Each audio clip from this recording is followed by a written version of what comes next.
السلام علیکم ناظرین، امید ہے کہ آپ خیریت سے ہوں گے۔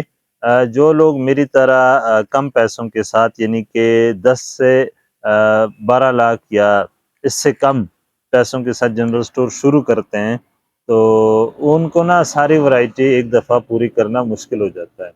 تو جو طریقہ میں بتانے لگا ہوں ہم خود بھی یہی اپلائی کرتے ہیں کہ جو چیزیں ہمارے پاس نہیں ہے، آلریڈی سٹور کے اندر وہ ہے ہی نہیں ہے، لیکن ہم چاہتے ہیں کہ ہم وہ سٹور کے اندر لائے، لیکن ہمیں ایسا کوئی طریقہ نہیں سوچتا کہ پیسے ہمارے پاس ہوتے نہیں ہیں۔ کسی سے قرض لو تو وہ دوسرے دن مانگنے بیٹھ جاتا ہے۔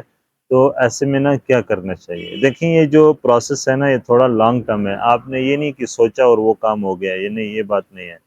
دیکھیں، اگر آپ روزانہ دکان سے ایک فکسڈ اماؤنٹ خرچے کے علاوہ، خرچے تو آپ کرتے رہیں گے، بجلی کا بل ہوگا، گھر کا خرچہ ہوگا، یہ سب چیزیں کرنے کے ساتھ تھوڑا سا اپنا ہاتھ تنگ کریں گے، اپنے غیر ضروری اخراجات کو کم کر کے روزانہ 300 سے لے کے 500 روپے تک آپ ڈیلی دکان سے اگر نکالیں اور 10 دن بعد، 20 دن بعد یا مہینے بعد آپ نا ان سے وہی آئٹم خریدیں جس کا آپ سوچ رہے ہو کہ ڈیمانڈ بھی ہے لیکن آپ وہ خرید نہیں پا رہے تھے، آپ کے پاس پیسے نہیں تھے، اب آپ کے پاس 10 20 یا ایک مہینے کے پیسے جمع ہو گئے ہیں تو آپ ایزیلی اس آئٹم کو اپنی دکان میں لا سکتے ہیں۔ ٹھیک ہے، یہی ہم تھوڑا بہت طریقہ آزما رہے ہیں ان دنوں۔ جب چیزیں ہمارے پاس شارٹ ہونے لگتی ہیں یا جو بہت اہم چیز ہو لیکن اماؤنٹ نہ ہو ہمارے پاس، تو ہم اس کے نا پیسے اسی طرح جمع کر کے پھر وہ چیز ہم خریدتے ہیں۔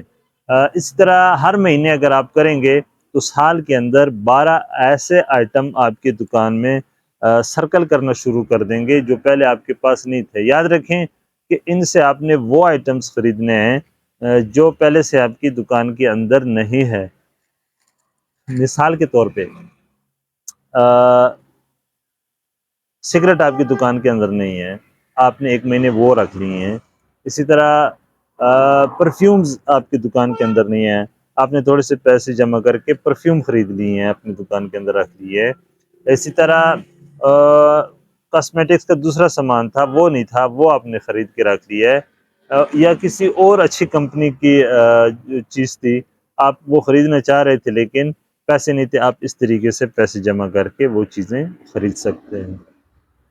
چونکہ رمضان ہے تو نیند نہیں پوری ہوتی، جمائیاں آ رہی ہیں، تو میرا چینل سبسکرائب کریں، ویڈیو کو لائک اور شیئر بھی کریں۔ مجھے اجازت دیجیے، اللہ حافظ۔